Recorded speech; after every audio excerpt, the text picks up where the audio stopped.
All right, we are back.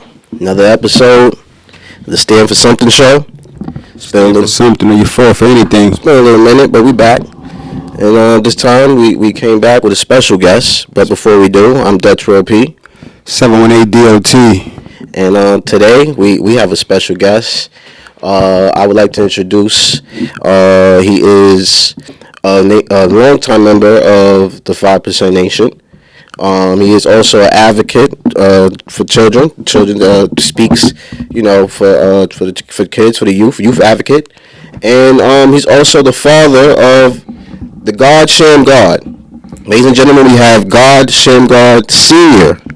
in the building with us. Welcome, God SHAMMGOD. It's too loud. We have the God SHAMMGOD Sr. in the building with us.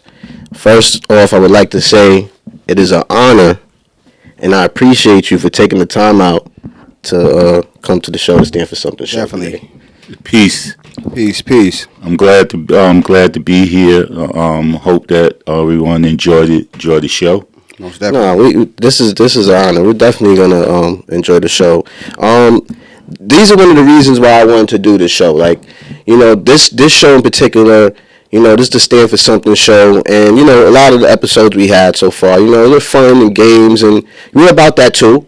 And we also spoke about, being, we're dads, active dads, and we spoke about that, and we divulge in music, and but it's also, I also would like to divulge in, backgrounds and where we come from, and things like that, and my guy Dot, he's part of the he grew up that way too, with the 5%ers. Part of the nation of gods and earths. You know what I mean? So, and I'm always intrigued.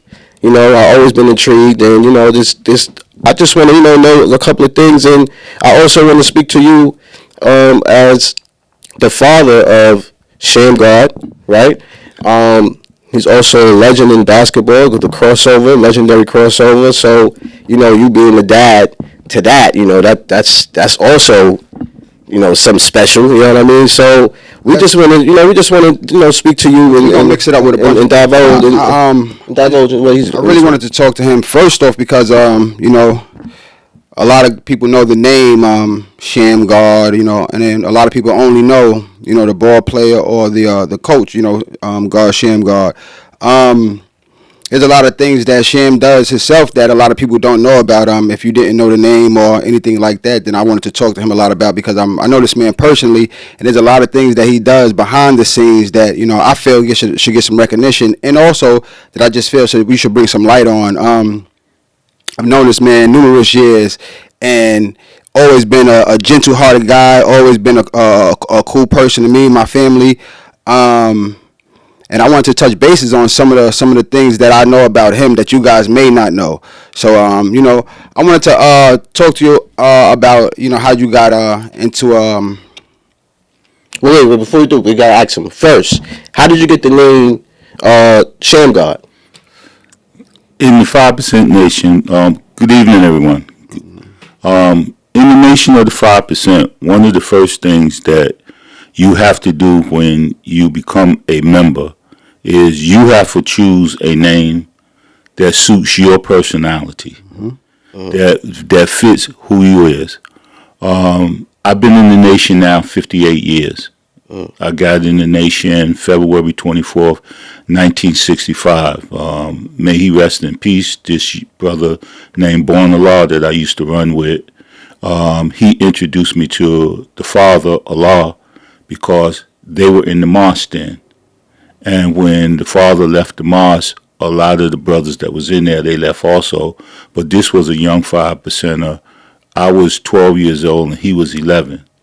And, he was around the brothers and stuff. And we was going up 7th Avenue near St. Nick Project. And that's when he first, and I got introduced to Allah. I hadn't studied no lessons. I hadn't took no name on yet. And that was my introduction to the teachings. Right after that, I started studying the lessons, and the brother told me I had to pick a name for myself. if you want to call it, for lack of a better word, initiation that you get in the nation is that the first thing that you must do is go on a 3-day fast. Because the nation did not eat no pork. We don't believe in giving no one pork products or anything like that. So part of showing how sincere you is that those 72 hours to see if you could abstain from food. And it was crazy in my case because when I accepted the teachings, I lived on 118th Street in Harlem. And the day that I told the brothers, yeah, I'm going to accept the teachings and stuff, they said, okay, you got to do a fast. So I said, all right, I'll do it at home. So not trusting whether I would do it or not, I stayed away from home for 3 days, and my mother and father, they were livid. They ain't know where I was, number one. I was with the brothers. I was safe and everything, but they just wanted to witness themselves that I did the 3-day fast. They didn't want you. They didn't want you being in the house. Yeah, Fine, telling them I'm God now when you came back. Right. Yeah. That was the thing that the younger 5%ers and the 5%ers in the early days, they ain't judged nothing on face value. You had to show and prove. So the first real whipping that I got from moms, me and dad always stayed at it, but the first whipping I got from moms was brutal because she just was worried to death, didn't know where I was. I didn't go to school those 3 days, and that was it. So right after that, I'll say 6 months before I got locked up and went to a training school, which I'll explain that later. I had a choice of 2 names that I thought about. One name was Sabu, and the other name was ShamGod. For some reason or another, ShamGod just stuck with me. Wow. And that's who I am to today. That's right. That's fine. I like that. Wow. So ShamGod, right? What's the difference? Because we were just talking, right, a little off camera. Now, back then, right, there also was like the Black Panther Party around that time, correct? Yes, I'm glad you brought that up. So I wanted to know, like, what was it like? Were y'all together? Did y'all cross paths? Like, I don't know. Like, what's it like back then? Like, listen to the 60s. I was born in 1953.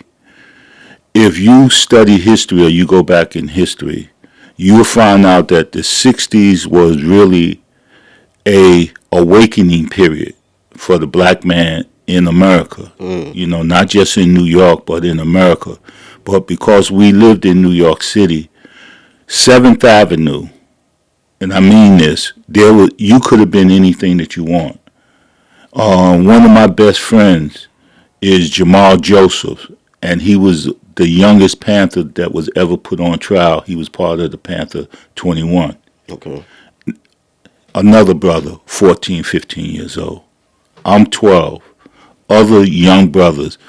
On 7th Avenue, let me try to give you a rundown. On 7th Avenue, we had the Young Lords, which were Latinos. We had the Black Panthers. This is coming from 116th Street uptown. The Young Lords, the Black Panthers. You had Elijah Muslims on 116th Street with more or less the famous one, Malcolm X. Then after that, you had the Mau Mau's that was there. Then across 125th Street, you had the Nation of the 5%. Later on, brothers and sisters start saying the nation of the gods and earth, but I always tell them that our teachings we are the 5%. That's right. Then after the 5% on 126 and 27, up on 135th, we had Core with Roy Ennis. Okay. So I'm just saying, if you was a young man just out in the street, you could have been anything you want. And honestly, this just suited me, and this was for me because I didn't bear witness to the things that was in the church. Because everything was white. 2, didn't like things that the pastor or the reverend was doing. So it didn't come across to me being genuine. Being a 5%, just felt good, and it just natural. stuck with me, and more or less, yeah, natural. Because until that particular time, forget, because at 12 years old, I ain't accepting that man is God. That's something I had to grow into. But what I did accept is that I was somebody, and the person that was telling me that was another black person. Right. So that's why the connection fitted. So that's why, like I say, that's all I ever wanted to be. I'm still close with a lot of brothers in different sets that they in the day, because who say what is good for me is good for you. Right. You know. True. Yeah. All right. You know, because you know, because it's interesting. You know, like what you said. You know, you're outside. You know, you got this crew, that crew, right? And when you look at it today, it's like we kind of have the same things, but it's like maybe like for different meanings. Like you see, you may have like Bloods over here, Crips over here, Lion Kings over here, something like that. You know what I mean? But it's interesting because it's around the same age. Because you're saying around 11, 12. I'm just picturing myself. You know, I wasn't in the game, but I remember my crew. You know, we had a little crew and hanging out, and 11, 12 years old. You know, thought that we're standing for something. You know what I mean? So it's interesting that it's the same thing, but it kind of switched a little bit. Like back then, like was the police brutality the same today as it was back then? Like were you guys like when you outside with the 5%ers, were you guys getting harassed by cops, or you know what I'm saying, back then, like how today kids can be? Listen, there's an old saying that I tell people: what goes around, come around. Ain't nothing new under the sun. Nothing new under the sun. So what we went through back then, you young brothers are going through today. I think that it's more intense today than it is yesterday. A lot of times when we got harassed or we got locked up and everything, we go down to the police station, they would probably handcuff us to the bench or to a radiator, and then, they would beat on us and things of that nature. So, but it wasn't as blatant as it is today. Yeah, see, I feel I agree with you on that, but I feel it's just a lot more intense now because it's visual. Then it was happening, and nobody was seeing it. You can tell, you can say something, but everything had to travel word of mouth, movie, radio. Now everybody has the internet on their phone, so everything that happens, it don't matter if it's down a block, if it's in another country, if it's in another state. You can see the brutality, you can see the killings, you can see the murders, you can see a lot of things going on. So as far as that, I definitely think that see, a lot of things that our parents accepted was only because they did the best that they could. I never fought it or put my parents on no guilt trip, because they came up in a different day and time, and a different era. And the basic thing that they was trying to do is survive and feed their families. It wasn't no college for them or anything like that. They was hard-working black people. And, it wasn't no one or two children in the house. Some kids back then had 4, 5, 6, maybe 7 kids in the household. So then, mom got to get out there and work, dad got to get out there and work, or dad did it by himself. Why I enjoyed the 60s was good to me, and what people fail to realize. That's why I always try to instruct young people, listen, go back into history and study different periods of time. Right. You'll see how, because society wants us to think that the Black Panthers, they wasn't about peace, they didn't have no positive programs and all that. That's totally, emphatically not true. The same thing with Elijah. He was teaching the black man to stop being the footstool of white America, and he was teaching us to be separated for ourselves and get our own, and do trading amongst each other. That's what he was teaching. Other groups had their own identity and their mission and what they wanted to do, but the 60s wrapping it up in a nutshell, was a enlightening period of us coming out of darkness into light. And because it was young, and we know children is enthused, children got so much energy and stuff in them, and that's who they was targeting, especially amongst the 5%. We had the average age back then was young. I'm gonna say adolescents. I'm not even gonna say teenagers, but adolescents. And I see you, and if you was the same age and you had the teaching, you want me to know what you wanted to know. Mm-hmm. And though you might not could have answered the question at that age, you knew where to take me. We all went uptown to see Allah, who we call the Father. And that's what he used to tell us. If y'all get into any static or anything out here in the street, bring them to me, because I'll answer all the questions. So that's why we looked up to him as being the Father. His name was Allah, and Allah means God, and that's how we looked at him. I had a dad at home, but he was so busy trying to take care of the family and provide for the family, and he was into Christianity. He was a Baptist. And because I told you, I didn't accept the things that I was seeing at church and was getting no solid answer. When the first black person came to me, or black man came to me and said that I was somebody, not even the black man is God or this and that we are somebody, it made a difference. And those was the things that he was inspiring us to do with ourselves and with our lives. And it helped me tremendously, early on, because I got involved with history.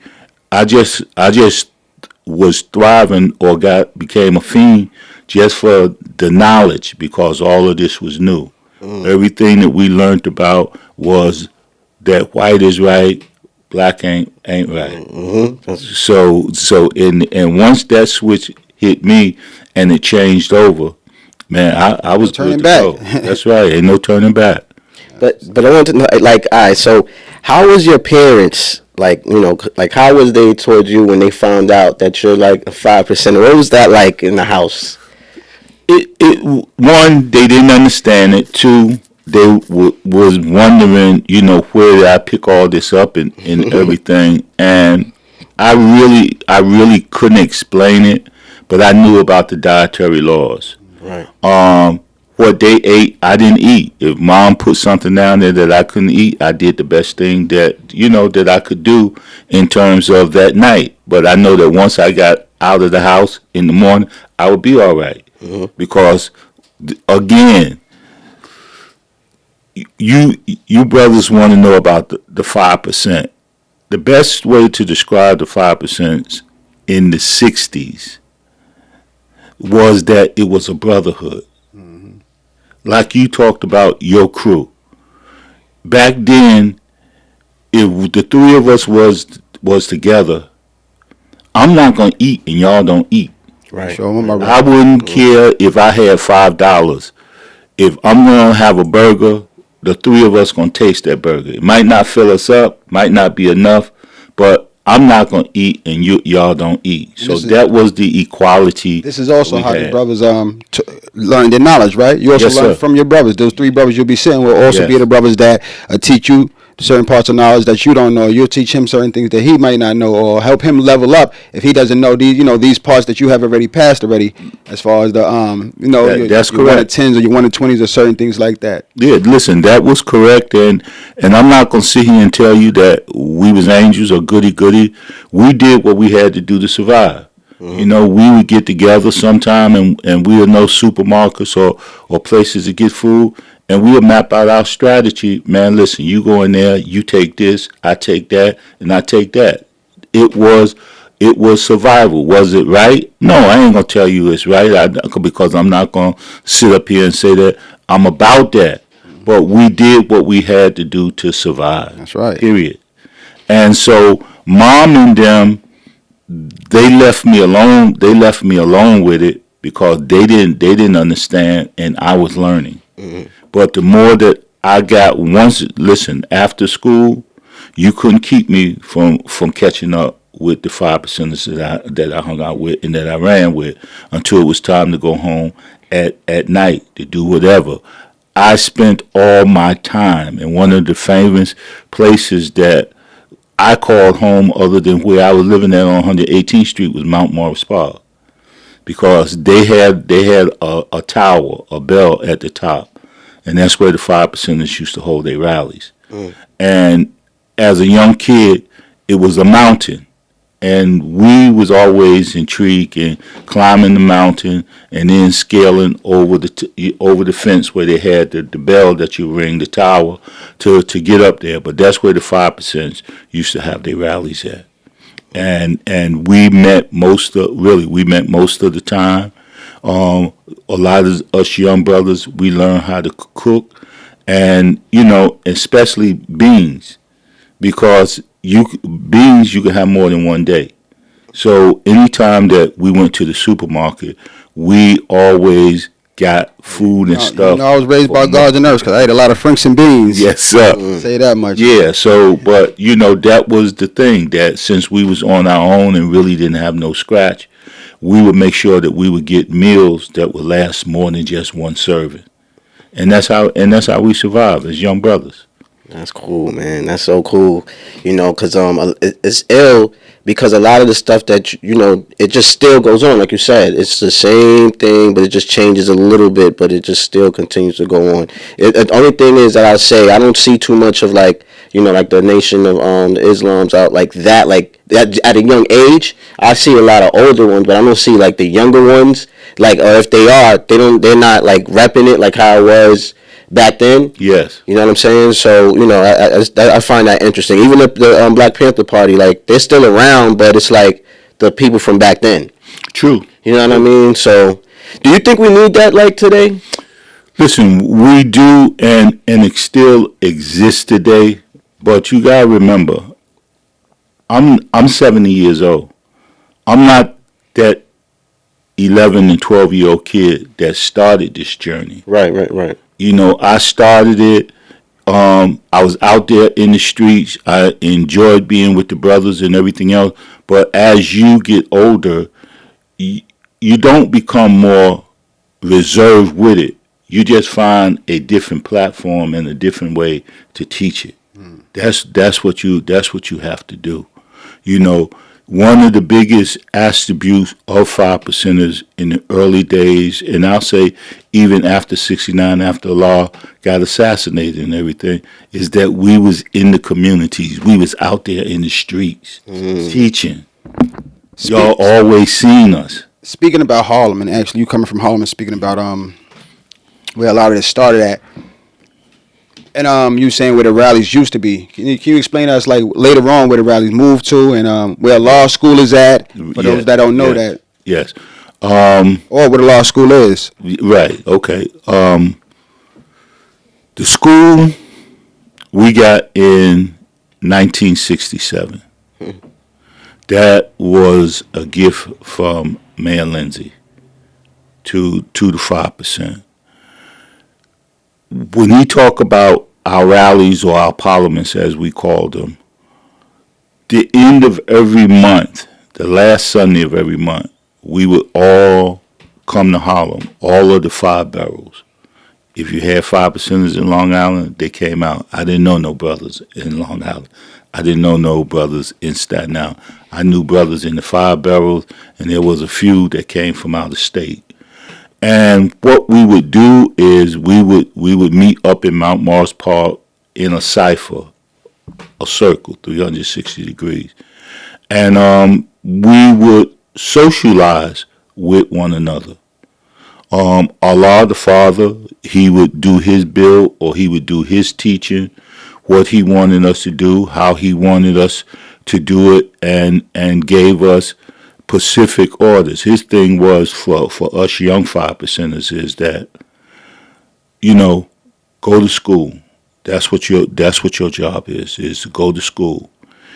There was very few older brothers in the nation. But for brothers that was older that might have had a kid, and when I say might have, I mean that sincerely. Mhm. This nation got started on with the brothers. That's how this nation got started, with men. And as we got older, we started having women. I offhand I couldn't tell you the very first sister with the teachings, but like I say, the older brothers, they had women and stuff that they would come around. Like I told you, Allah was in the mosque. In the mosque, it's man, woman, and if they have children, they have children. So it was the same thing with this nation. He always taught us that knowledge comes before wisdom. Mm-hmm. Not some of the time, not most of the time, all the time. Knowledge comes before wisdom. Mm. So he came and got young brothers and instilled in them what it was to stand up as a young black man on your own and accept your own identity.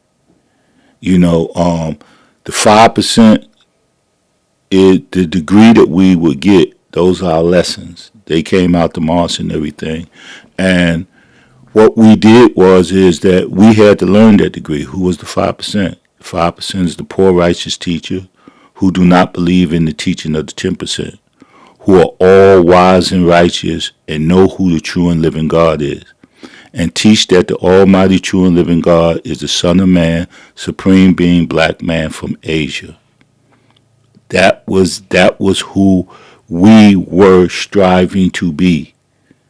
We knew who God was. We wasn't saying that we was God, but we knew who God was. Right. We was putting an identity on who God was. So that's what we taught, because we bear witness that we have an identity. Our parents, the Baptist churches in our houses, some of us was privileged enough to have Jesus up on the wall, but it always reflected a Caucasian man. Right. Yep. I remember Reflected seeing that. a Caucasian man. So Allah wanted us to know who He is. That's why He said, we the poor righteous teacher. We might not have no money. We might not have nothing, but it don't mean that you can't teach. Mm-hmm. And it said that we know who the true and living God.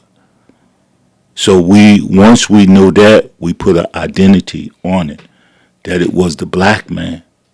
Because history will bear us witness, I don't care what scholar you go to or whoever you go to, that we was here before the Caucasian man came into existence or in this world. It was us first. Yep, I believe that. So, and that's the basics of what we wanted and why we did what we did when we was teaching civilization. The last part of the lesson also talk about civilized people, also known as Muslims and Muslim sons.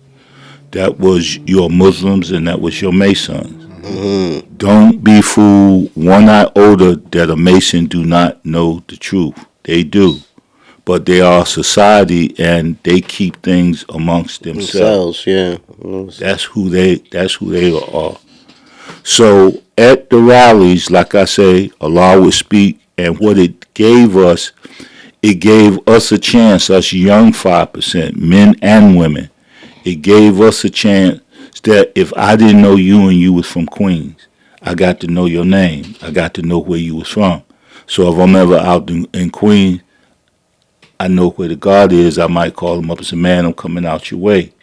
Or we'll set something up before the rally is over. Man, listen, this is my address. Come on out. We got more brothers and sisters out there. Mm. So this is how we start expanding. This is how we start going around to different areas, knowing each other.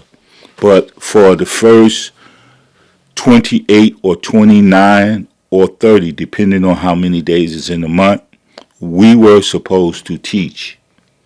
And on that last Sunday of the month, we would come to Mecca, which is Harlem. And if you start teaching, whoever you taught, they would come. and the nation got bigger and bigger, and it grew bigger and bigger. Got it. So it's like the last Sunday is like where you can invite everybody who would like to partake, who's, they'll come out, meet everybody, and then it's like one big lesson. Well, what it was like I say again, we getting to know each other. Networking, like Network. That's a good word. Yeah, we came and we networked with one another.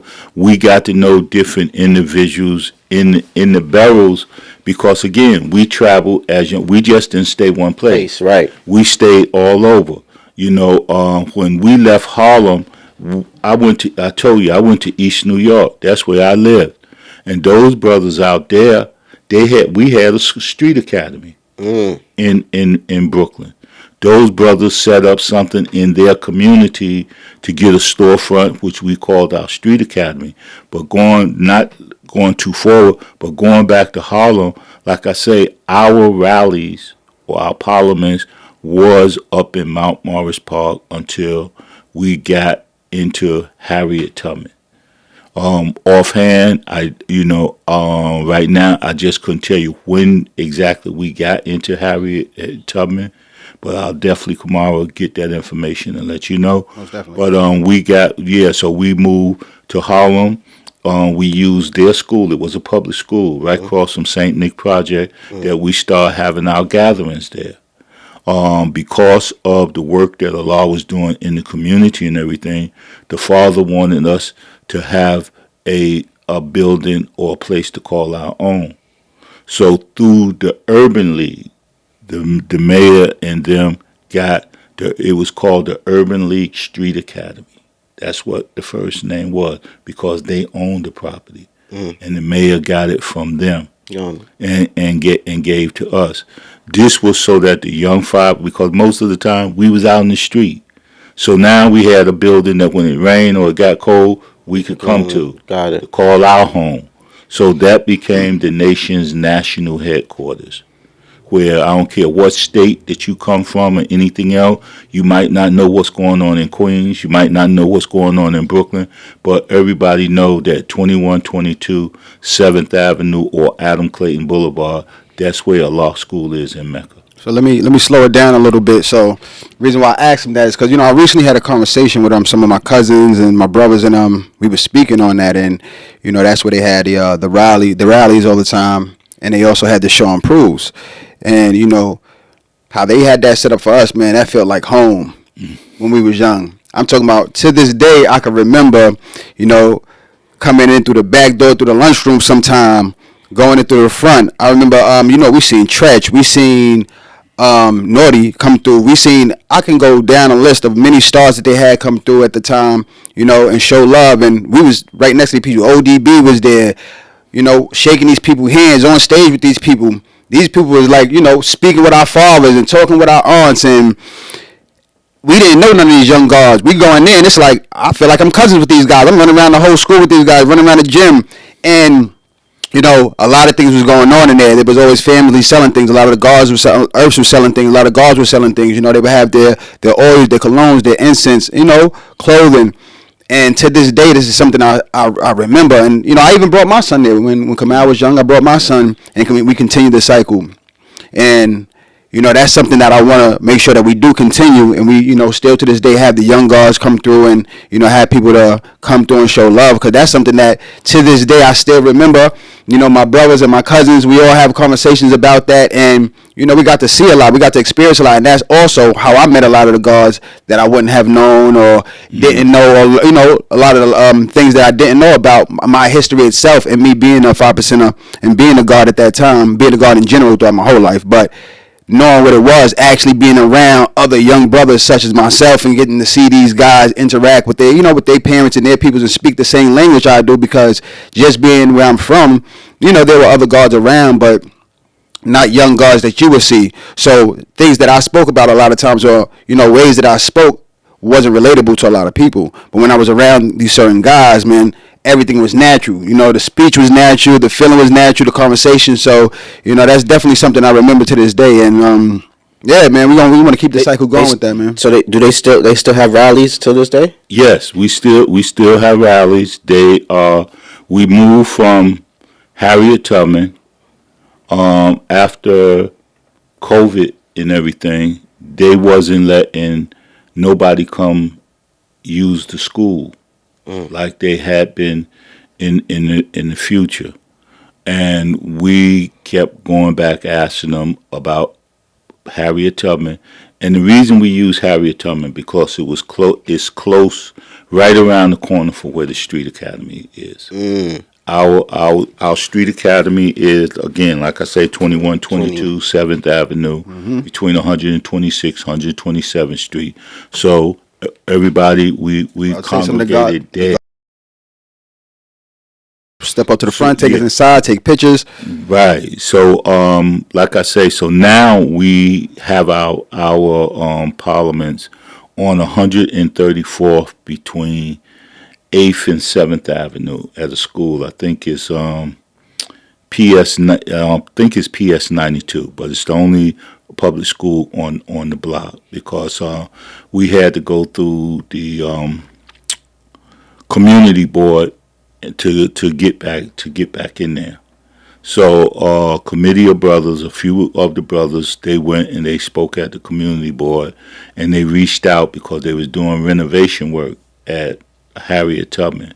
So they offered us that so that we could have our rally. So I'm thankful that something came to pass because it's important and essential that, New York ain't one of them climates that is hot all year round. So we go through the season. It get cold out here, and we needed some place to have our parliament. So we have them. We have them there right now. I was told that we have our parliaments and also the show. And we paid up until July of next year. So we will have and matter of fact, this coming year will be the nation's 60th year anniversary. Wow, that's good. Yeah, that's and amazing. our 60th year. So we plan on doing something. We plan on doing something special. That's also the month of that we have our show and prove. So we have a committee now, trying to put together a program for the children. Kamara said something that was essential that I definitely would like to discuss, and that is that this nation was built on young people. The 5% nation was built on young people. Right. You spoke about, if you look at the church is predominated by adults. Always will and always has been. Right. If you look at the temple, talking about the mosque now, they are built the same way. Older adults with men and women. Allah, when he left the mosque, he seen what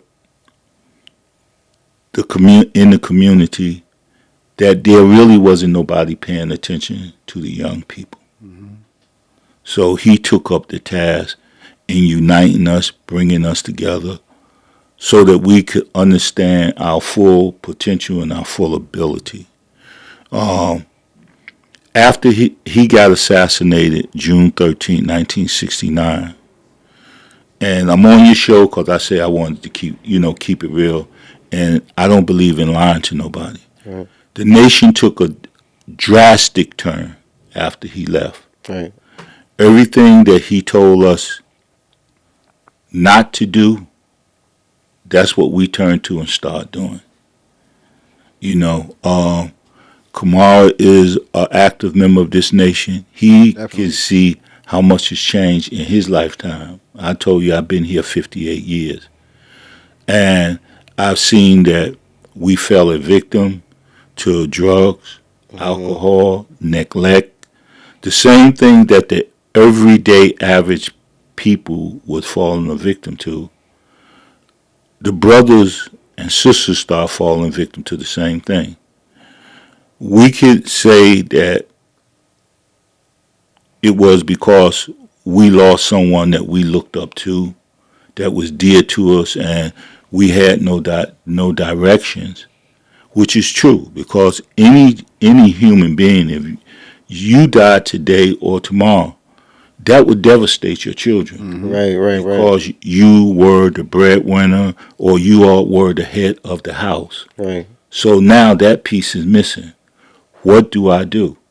So we started straying away from righteousness to doing unrighteousness. I'm glad you said that because now I got a clear understanding, and I'm glad you said that. Not to cut you off. Yeah, but again, like I say, even in my daily, everyday talks, when I talk to people, and when we do our historical thing, on the teachings from 1964 to 69, when I get up, if I can't tell you the truth, then my lips going to be sealed, and I ain't going to say nothing at all. Right. Because I don't believe in that. If the truth don't turn you around, nothing else will. A lie ain't. It's only going to take you further and further the wrong way. Right. So, again, like I say, a lot of brothers had turned after June 13th and, just start going a different way. If you look at the nation today, we are no different than the two groups that I said something to you about in regards to what their population is. Mm-hmm. If you go to a 5% rally, you see older adults sitting up there. So where's the children? That's what I wanted to know. That's why I asked. Where is so that is that brothers got to get back in the street. Or what they got to do, they got to put into their children, and their children be the ones out here teaching them. I feel with a lot of brothers it wasn't passed down, like you said, times change within that time, and I feel like a lot of brothers that were God converted, if you know the history, and I'm speaking from what I see from my point of view as a child to now, and when I was younger, man, I used to see a lot of gods. Gods used to come to my house. I used to see, gods at the barbecues. Anytime, get the age to be a big thing. Anytime the guards get together, always got the kids. I'm always vibing with the young guards, and it's always a thing. And then later and later, I start to realize, that slowed down. Stop seeing so many guards. A lot of guards did bids, and a lot of guards converted to Christian. You know what I'm saying? A lot of guards started calling themselves, different names and changed their righteous name to other names. And I feel that is a big thing, we lost a part of because a lot of guards didn't, uphold their part of it and, teach the youth how they were supposed to. Now, there are guards that I can't take anything away that are still around, still in our lives, still around and still teach, but it's also, you can only teach but so much. A lot of people don't want the knowledge now. Some of these guys don't want the knowledge. Some of these guys are so, caught up on knowing everything that, it's hard to speak to a lot of these young brothers and give them the knowledge. But that's what I feel is missing. A lot of the guys that, that's why you don't see the kids, because the guys who actually did go to another level with it, some of them just, like you said, are just older guys, and they're the ones inside of the mosque and stuff like that now. And some of them are just teaching the teachings to the earths and the guards that's around. A lot of people are not teaching to the youth. And that's the future. These guards and these earths, not to say it like that, but pass on eventually. The youth are going to be the ones that's, in control of everything. And if you're not teaching the youth, then, the biggest thing that I take from that is, and like I say, and I'm gonna step off from that to say something personally. My earth and my wife name is Earthly Paradise. That's right. It's my mother. For y'all that didn't know. I knew this sister from 1976 until present. At that particular time, I was teaching up at Bronx Community College. They had a GED program there that I was teaching. For some reason, Earthly and this sister named Asia that was out of the Bronx, they wanted to get their diplomas a lot swifter than going the regular route. So when they came, they've seen how hard that it was. They took their butt back and went and did it the right way. Mm-hmm. But just in between that time, it just was amazing to me. Somebody that young traveling away from where she is to get a degree. So, like I say, over the years, we just became brothers and sisters, because if you got a wife, or if you got a earth, or you got a earth, that's my sister. And I supposed to treat her as that, not be trying to get at her and this and that. At this particular time, Earthly was with this God named Allah Savior. So he was one of the first brothers, not the first brother, but one of the first brothers I knew from out here. So it wasn't no problem with us. But over the years, after Earthly got her diploma, she went to college, and and when we would see each other at the rally, we just wouldn't pass each other. We would sit down and we would talk. She would let me know what she was doing. She would let me know about the children. Same thing on my end. I would let her know about my family, my children, all the sisters that I dealt with. She knew, and they became, had their own relationship as women in this nation. The point that I'm making, and why I say that, was that the sister that I had before Earthly, she passed away of pancreatic liver cancer. May she rest in peace. And I have an autistic son. I wanted to jump into and that. I know that I needed someone that I felt would qualify to help me take care of the young God in terms of raising. She wasn't with nobody. I wasn't with nobody. So we came together. We went out. We talked and everything. And we united as one force. Right. And, I'm so appreciative of her because, like I say, that same autistic kid I'm talking about, he lives on his own now. That's beautiful. He's 34 years old. And I don't want to rush off that. I actually want to jump into that a little bit and speak about that. I want to applaud Jump off that subject too fast. I just want to stick on that for a little bit and get into that a little bit as far as having an autistic child and son, because he's not a child no more. He's a grown man. He's a big man. If you see him, trust me, I make sure I speak properly when I'm around him. You feel me? He ain't no little guy. You feel me? But yeah, I want to speak on that, on the things you had to go through as far as raising an autistic child, and what are you doing now, the autistic community, and how things like that, how you helping others out, because it's a lot of things that I know about you that a lot of people don't know that I want to shine a light on, man. So that's what we're here to talk about.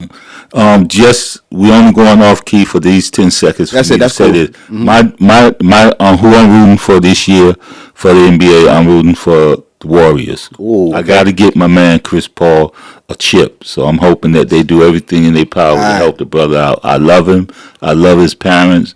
Him and me and his dad are inseparable. That both of them. So shout out to the Paul family. Most definitely shout out to the Paul family. Yeah. And then the Mavs, of course, right? No. I told you my choice. I got you. Yeah, man. So that's something I definitely want to touch on, man. How small this world is, man. Yeah, I was surprised. It was surprising when you told me the story, and I'm saying, yeah, that's Prince. That's the youngest of the crew, and I'm proud. People ask me all the time about the kids, and mostly it's about Sham. And I try to let them know, Sham followed his dream. My son did not want to do anything else when he got addicted to basketball but to play basketball and make it to the NBA. As a parent, I knew how hard that it was and everything, and I bet against him on that. So, like I told you, if I'm going to tell you all the truth, I'm going to tell you the truth on everything we talk about. I bet it against him because I just knew how hard that it was, and I wasn't understanding the dynamics of how much he loved and breathed for basketball. The greatest moment to me in his career is really, it wasn't so much that he made it to the NBA. He got there, and I tell everybody, I had nothing to do with other than being his dad to keep the vultures away from him. That's what my job was. He knew the science of what he wanted to do, and he fulfilled it. But my greatest in the basketball circle was when he became a McDonald's All-American. Because in the United States, the McDonald's All-American have 22 of the most gifted, or who the writers or however they voted them in, as being the best in the United States. In the U.S. And they got the same thing with the female. Whether people like it or felt he should be there or not, I don't give a damn. They saw fit that he belonged there, so I accepted it. That was the greatest moment for me, because when I looked at the class of '95 and everything, and also how many of those guys of that class made the NBA, it made me very proud. My kid was part of that. So that's it with basketball. But nothing surprised me with whatever he does with that. You know, he got drafted in the second round of the NBA by the Washington Wizards. Mm-hmm. He lasted about 2 years in the NBA because of the politics with the strike and stuff. And then, you know, if you don't land with the right team and people don't see you, you get cut. So he had an illustrious career overseas between China, Saudi Arabia, and just doing stuff. The first sneaker company he was with was Reebok. You know, it didn't work out, but he just pushed forth that all he wanted to do.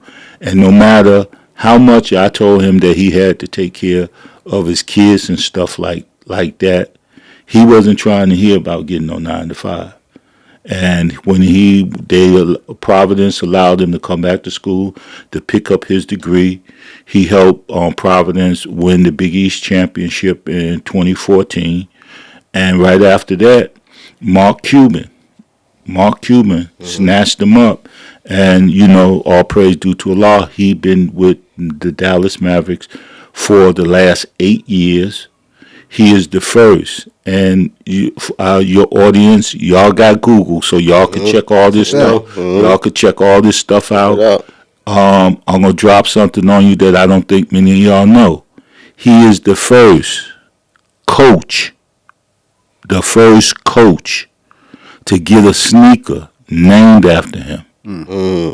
Okay, so say it again. He is the first coach, black or white, to get a sneaker named after him.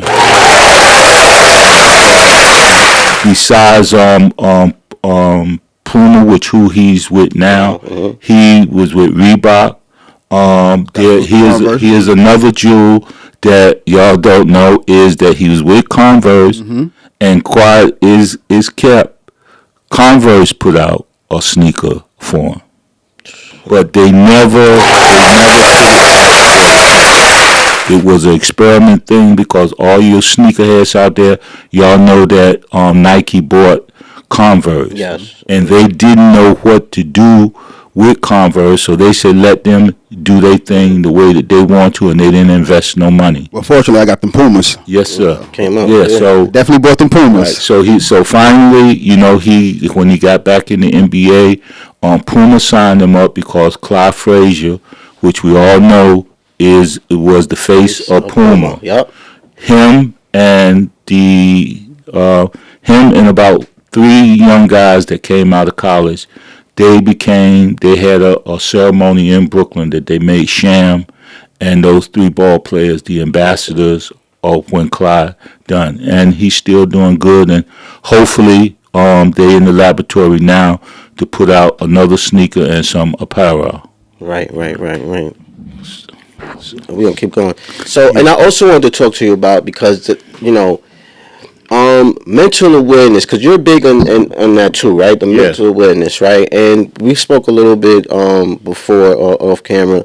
You know, how do you feel about the mental awareness today? Because it could get tricky. You know, for me, I like it, I applaud it, but I feel like today some people use it, you know, for like money to come up. I don't know. Have you ever do you hear these things of people using that as a scam? Because some people use the mental awareness talk and to get people and lure them in, and that's just even more mentally crazy. But do you hear these things? Never heard of that. No, there's people doing it. Listen, you got all kind of scams that's out.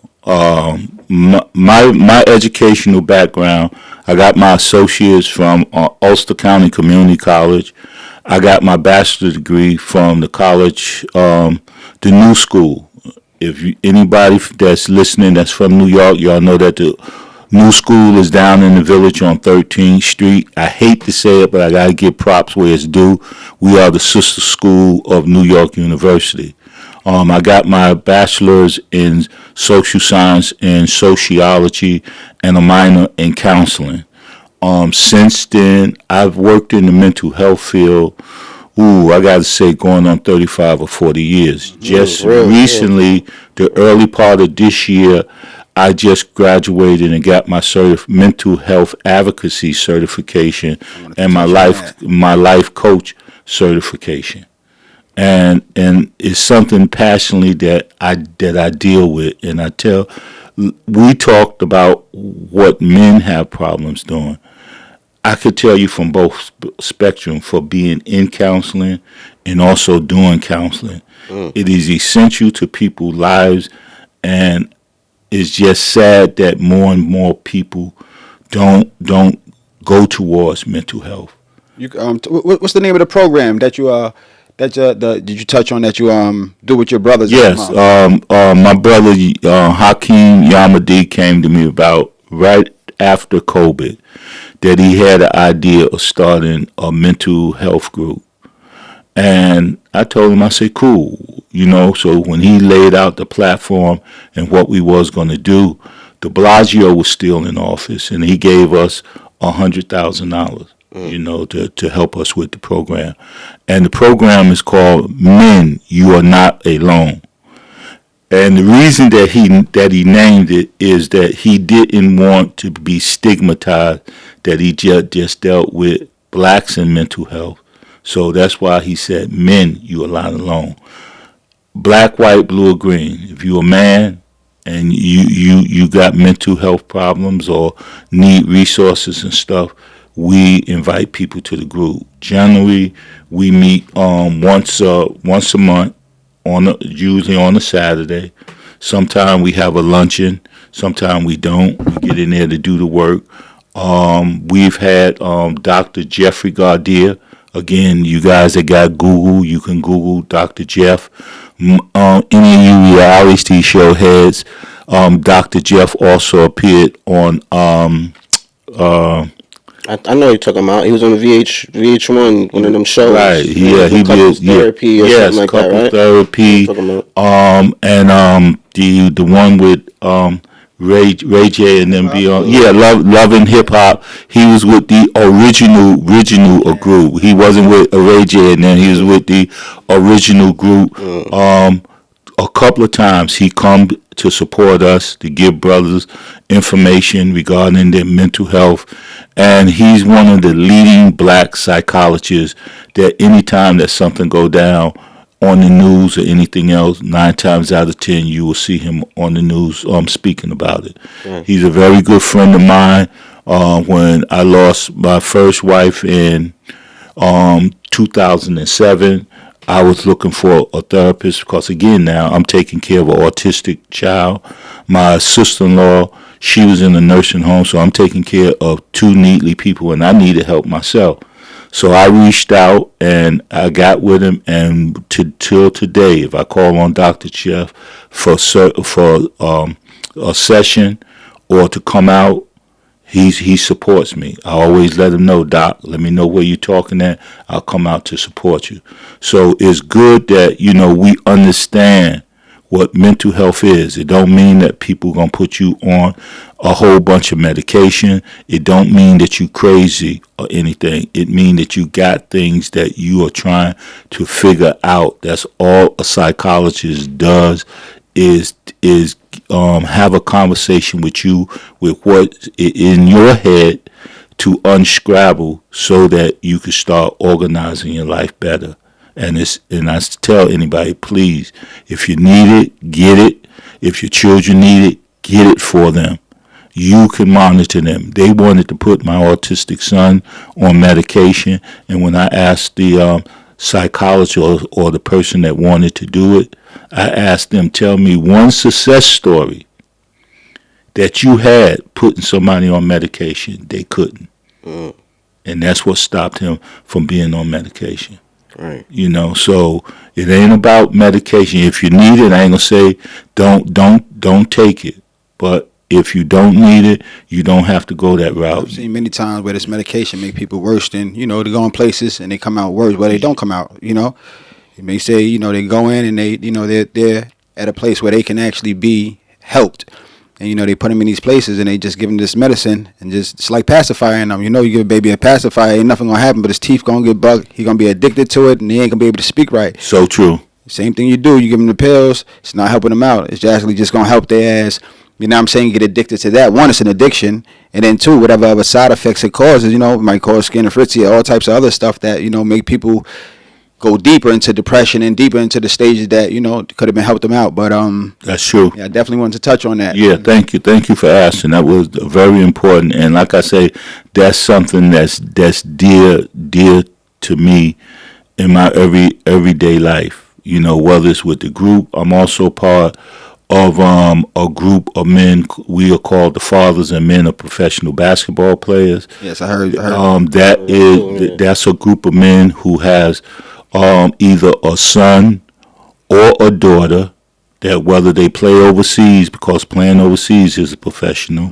or they're in the WNBA or the NBA, they're in the NBA. This group was started about 14, almost 15 years ago by about 12 brothers who felt that they wasn't getting respect as black fathers. If any of y'all out there that has a child in sports, in the music business and everything else, and this is no knock. I love women. I have one that I live with. It's no disrespect to them, but what society always try to do is they go to who they feel that they can tamper with or use. So they go to the mother over the dad any day of the week because they're going to get a different response. So these brothers felt that they wanted to be more than just, oh, I'm Chris Paul dad, or I'm Jaron Jack dad, or I'm God Shamgod dad. They wanted their doing, and we do a lot of good things. We do mentoring. The All-Star game is in Indiana this year. Right now, we putting together a program that when we go to Indiana, that we speak to some young black and brown men, you know, on you know, just structuring their life, giving them some meaning to their life and stuff like that. When they had the flood out in Houston and also down in Jackson, Mississippi, and they didn't have no water, we sent a tractor trailer down full of waters and stuff to help out. My son autistic program, they donated some money to it's called the Ark of Union. We donated $2,000 to them just to help them out. So we do things. I also heard it was a time when you gave some, you know, gave out sneakers and stuff to some of these kids and stuff like that. Yeah, well, there's one night about 11 o'clock at night. We don't go to bed in my house till at least 12 o'clock because we always watch the news. On ABC News, they had a story about some autistic kids out in Jersey, not far from where I live, that just wanted to get out and play basketball and stuff. Nothing spectacular, not trying to make no team, but just have access to a gym so they can let off their energy. Long story short, after viewing the story, my wife looked at me and said, I already know what you're thinking about. So the next day, I got in touch with the coach that put this. I got in touch with the news reporter. He gave me the coaching number. I reached out to the coach. I told him what I wanted to do. Surprisingly enough, he knew all my son's stats, everything that they need to know about my son. So that was crazy. But he wanted to know, why did I want to do this? I said, first of all, I have an autistic child. And I've been fighting for him all his life to be seen and heard, and they're human beings. So I reached out to Puma to see if they wanted to get involved. Well, they didn't get back to me in adequate enough time. So I went upon myself to a Puma outlet. It was only 12 kids. And I'm a firm believer in much is given, much is required. I receive so much, so sometimes you have to give back. and we bought uniforms for the kids. I bought sneakers for the kids. I had NBA socks for the kids, and we set up a time that I told my son, listen, we got to do this. So and him and we bagged up everything and we took it over to the program, and we did about an hour workout, shoot around. I got to know some of the parents and stuff, and we gave them their stuff. Yeah, but I also hear it was one of these situations where it was a kid who wore like a size 18 or something. Yeah, that couldn't get a pair? yeah. So, I had a kid I think he was a 16. 16, okay. It's funny you say that, because right now I got a pair of sneakers I got to deliver to a kid out in Hillside that's a size 18. Wow. But this kid had a 16 or 17, and I didn't realize that sneakers only go up to a certain size. And after that, You got to you got to know what brand got them. Yes, and then only certain sneakers may release like a certain sneaker. This style may come in this size. And that's true. No, you 100% right with that. So I reached out to Chris Paul has a foundation called the CP3 Foundation, and he gets. And so I called my man. I said, listen, I need a size 16, 17. He said, don't worry about it. It's in the mail. So, so to have brothers that have your back like that, at the beat of the heartbeat, man, it was beautiful. So, and the sneakers arrived before I gave everybody their stuff. So everybody that night got a bag full of goodies and stuff. And my son and we in the process of right now for the Christmas holiday. We don't know what we're going to do for them, but we're going to do something for them for the Christmas holiday. And really, it's just, I do this stuff unconditionally. I believe in giving back. Every year I'm out here in Queens, for some reason or another. I have a sister that have called Share for Life. She gives out turkeys and she gives out toys to kids at Christmas time over in Long Island City near the Queensboro near the Queensboro Bridge. We also do Ravenwood. We do Astoria. So, she picks where she want to do the stuff, but I also grab my son because I always want him to know, as blessed as you are, that, you can't be selfish about it. You have to give back. And he looked forward to just doing it. My son loves being around people. So if it got anything to do with being around people, he's down for it. So that's what we do throughout the year. Wherever we can help out, it ain't just got to be for no birthday or holiday. Wherever we can help out, we do our thing. And thanks, Kamal, for letting me share that with the public. Most definitely. That's something I need that. Touch on, we like that. We like that. And the reason why, I brought it up is because, these are things that I may hear, in passing and conversations and stuff like that. And this is not nothing that Sham actually speaks about often. And I wanted to shine some light on these things, man. I think this is something that I feel we should shine some light on, man. He's not a boasting type. He's not a guy that goes around bragging or even talks about it. If you don't know him personally, or if you don't know him through someone, you may not know a lot of things that's going on. Maybe some things you've seen, maybe some things, he's been connected with. And, I just want to shine some light on that, man. Touch those topics. Like I said, I appreciate it. I'm silent with it. If you don't talk about it, I know definitely I ain't going to talk about it. My feeling is when I see people's face after I do something for them, that let me know that I did something good and worthwhile. Most definitely. Most definitely. And before we go, I wanted to know, if people want to join, if they, join the programs that you're part of, where can they go? You have like a website or anything? I didn't bring the information with me. Don't worry about it. We'll put it up. Don't worry about it. We'll put it up. I'll make sure that I get it for the public, and I mean it. Anything that you've heard me talk about today, as far as the Father of the Men of Professional Basketball, that's private.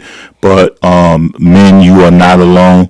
That is something that's open for the public. Anything that I do, I will share with these brothers to let y'all know about something. And for the men or even the young men that's listening to this, listen. You are the head of your household. your family looks towards you, and your family gonna love you whether you got a pocket full of money or no money at all. Stand up and just do your part in being there for them, because we need black fathers. It is essential. We need to keep putting into our young men to be the best that they can be. And if we do that, we'll find that our children is in some of everything, because I'm amazed at some of the stuff and some of the stories that I hear from people that had nothing, that got something by just persevering and having somebody in their life telling them that they matter and that they could do it. All right? Thank you. All right. And this has been another episode on the Stand for Something show. You stand for something or you fall for anything. Again, we'd like to thank and appreciate ShamGod Sr. Thank you, fellas.